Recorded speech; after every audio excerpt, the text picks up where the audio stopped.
Well, thanks so much for tuning into this conversation with Volvo Eicher. They came out with their March numbers and about a 36% uptick in the total Eicher trucks and bus segment, and the total domestics were up about 42 odd percent.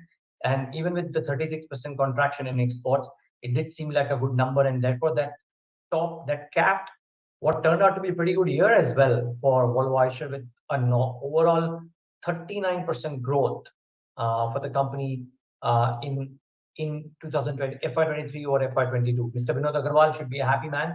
Joins us right now on the show to talk about the month and outlook. Mr. Aggarwal, good afternoon. Thanks for joining in. Good morning. It seemed like a perfect end to what was arguably a strong financial year. How is the landscape looking currently to you? Absolutely. I think, first of all, we are extremely happy about the performance. We are touched a new peak, and we are very close to 80,000 vehicles in financial year 23. And we have grown with respect to our earlier peak of 2018-19 of 73,000 by 9%. Whereas the industry is still down as compared to the earlier peak of 2018-19 by 15%. 3.5 ton and above industry in 18-19 was 557,000, and this year the industry is 474,000. So therefore, it is still down as compared to the earlier peak, whereas we are up by 9% as compared to the earlier peak. So therefore, we are very happy about touching a new peak for us. What about the industry at large? It's very difficult to consistently grow if the industry isn't quite growing. So from the peaks, so to say, how do you expect FY24 to be with all the impetus on infrastructure that the government seems to be giving? Since the industry is still lower than the earlier peak, so therefore, I would say there is still good room for growth as far as the industry is concerned. And there is more and more migration happening towards tractor trailers in the heavy duty trucks. Because when the road infrastructure is improving, it is beneficial to transport by the bigger trucks or transport by these tractor trailers. Therefore, to get these economies, more and more transporters will migrate towards these type of trucks, and which would mean more replacements. And replacements are also overdue, because during the COVID period, replacements didn't happen. So therefore, I expect that there will be very strong replacement demand that will continue.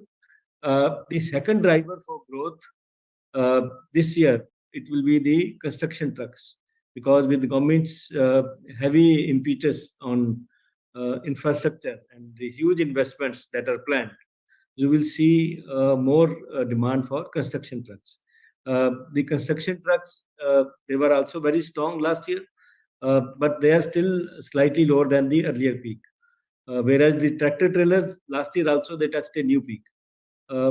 So therefore, I expect still good growth, because economy is doing well. This year we are expecting, last year we are expecting around 7% GDP growth, and on top of it, this year also it should be a growth year for GDP. Therefore, I expect the CV industry will continue to grow. Okay. So I reckon that until the monsoon set in, without getting into specific percentages, because it's impossible to predict, but you reckon that this showing that you've done in the month of March could well continue to April and May at least? We expect no reason why it should not be a good period. There will always be some impact in April, because April definitely there is some demand gets shifted to March, because March also gives more advantages as far as depreciation benefit is concerned, or some price increase happens from April every year. So therefore, April always, if you pick up the trends of last any year, April will be always not as strong as the March is. Therefore, that impact, natural impact will be there. However, there is no other fundamental reason why the industry should not continue its growth path even in Q1 of this year. It as compared to Q1 of last year. Yeah. Okay, I get the drift. And there has been a price increase that you've done because of BS6 as well as to combat inflation. Is this enough to combat the inflationary pressures, or do you reckon some bit of a hit could be shown? Because I was under the impression that actually raw material costs are coming down. Raw material costs are not coming down. They have become a little bit stable, but there is also some pressure coming again from some quarters for the price increases.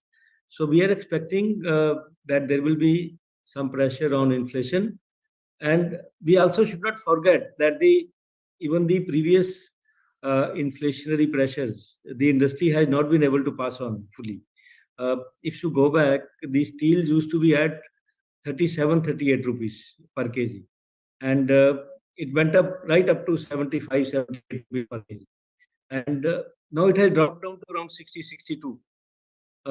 So it is still much higher as compared to 37, even though it has come down.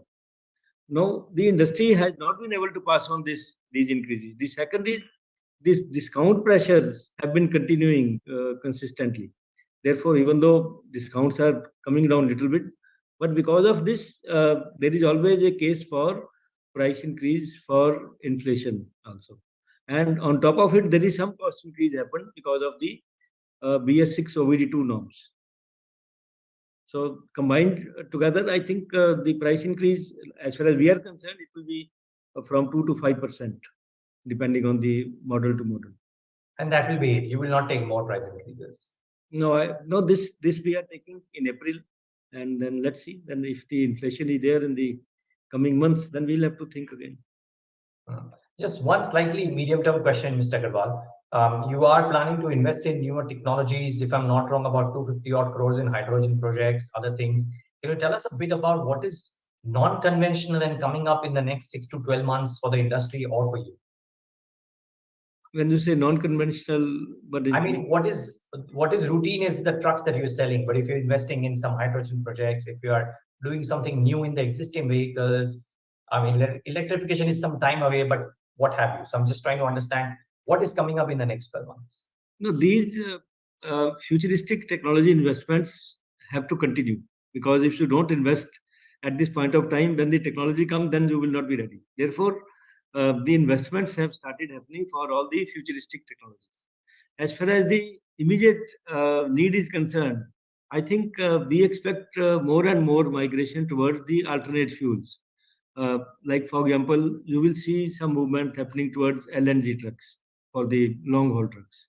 And if the LNG distribution becomes good, then you will see some movement happening towards LNG trucks. CNG again should come back. CNG, it was doing very well till around a year back. Then it got a setback because of the price increases. Hopefully, there should be some correction which should happen, and then CNG should come back. So these are the alternate fuels which are going to become more and more popular. Therefore, CNG and LNG, I expect, will be the immediate, new technology which will happen more and more. Then, of course, electric buses are already there. Electric buses, you will see more and more happening.